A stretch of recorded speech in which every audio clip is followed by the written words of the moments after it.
Your words are cut off by a terrible guttural sound. The chainsaw. It grows louder and louder as you and the old man rush away from the room. As you glance behind, the chainsaw appears first before the figure.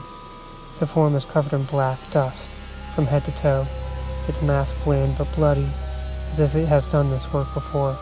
You run away. The piercing scream of the chainsaw grows for a moment before fading into the background. Take a breath.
As you turn the corner, you see the old man framed by light. He steps out into the open, and the relief is overwhelming. The step you take out is the best step you have taken all year. That all changes when you see it isn't over, not even close. The old man puts his arms on his knees and smiles for a moment before the fear can be seen on his flattening face. This is more than I can take. I'm gonna have to rest a bit, he says. You point to a stack of hay bales a little way away and follow the string-lined path that leads you to them. You both sit and take a moment to breathe before looking up at what is ahead.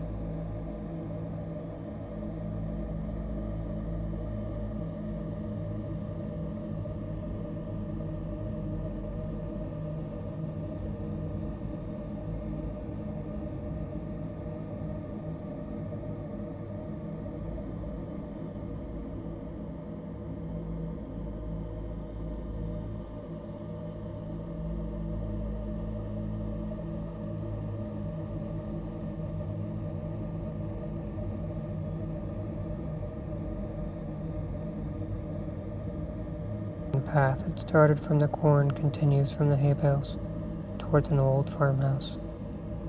You see it up close for the first time, even though you had just stood before it. A small line extends in front of you, but you wait until the unforsaken rumble of the chainsaw infiltrates the air again before standing up and taking a place in it. Through the gaps in the heads, you see a young man, who looks to be a farmer, reading to a group from an old rocking chair on his porch.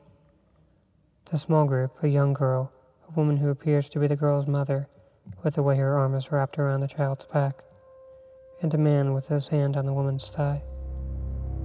You wonder what their experience in the corn must have been like. If it terrified the girl. She looked to be only about 10 or so.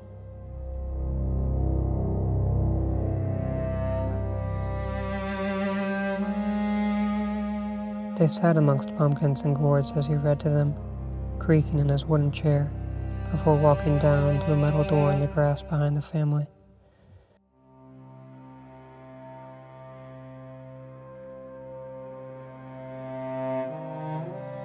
He gestured for them to follow, and they stood around it. Soon the man lifted the door, and a group came tumbling out, with faces dark and complex. A woman, dressed normally, jeans and a purple sweatshirt, came up a few moments later and smiled before leading the small family down the steps and out of sight.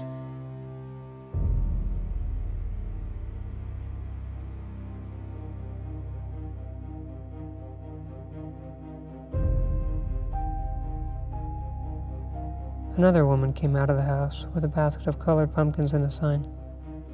She walked down the steps, each one echoing into the night, as everyone in line had been fully engaged in the interaction with the family. "Take a string and place the matching pumpkin in your spot in line," read the sign. She had planted it as you were lost in thought. She kindly invites you and the other people in line to relax in the large wraparound porch. The porch has a small bookshelf filled with classic horror books. Mary Shelley's Frankenstein, Stephen King's The Shining, as well as some you have never heard before. She sits down at a table and begins to set up a card game. You go over and take a seat as well, as do the old man and two teenage girls who were in line before you. She quickly teaches everyone the rules, and you have quite a lot of fun, as the thought of walking down those steps looms in your mind like the most brutal scene from the horror movie you had watched the night before. Rising after you take a turn, you walk over to an inviting table. Beneath the table is a cooler filled with cold cans, but on it is a drink dispenser. It reads, "Warm apple cider." You smile brightly and flick the tap open, watching the warm liquid cascade down into your cup. The girls are gone when you come back, and after another game, re-emerge from the catacombs of who knows what. "Purple," the man announces. You pull the string from your pocket to make sure it is really true. The loose, sagging string stares at you under the warm light. Purple. You walk down the steps. The hay bales are quite comfortable. A tiny pumpkin rests on a stack of much larger pumpkins beside your leg, and you begin to toss it around in your hands, playing with the brown curling stem as he begins to speak.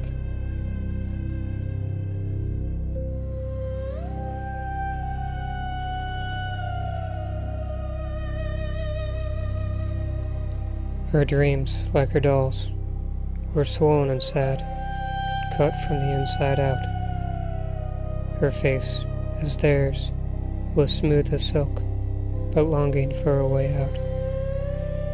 Of thick and thin, the words came in, and threw her from her seat. A high and wooden place she sat, waiting on repeat. As days passed and movement soared in the memories of her mind, one doll stood out, not standing, but doubt was creeping in her mind. Had she seen, or had she not, in sleep or a living sign, of what would come of her if she never escaped this unconscious time? The clock ticked and hissed a tone of subtle but imminent doom. Was her day to come far off, or was it to come soon? The visions inept grew stronger still, leaked into her living state. Her skin, a lively pale, grew more and more irate. Hate, a steaming hate for everything in this place, in that doll that only stared at her when she was not awake. But in the facets, the depths of those bulging wide glass eyes, was something kind but warning of a much worse, horrible time. Everything, and all she knew, she thought, could it all be lies?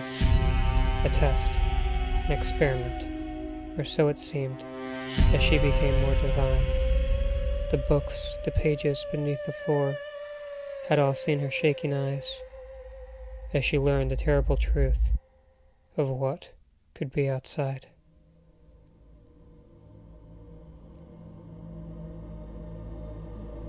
He closes the book and smiles a wry grin before leading you to the metal door.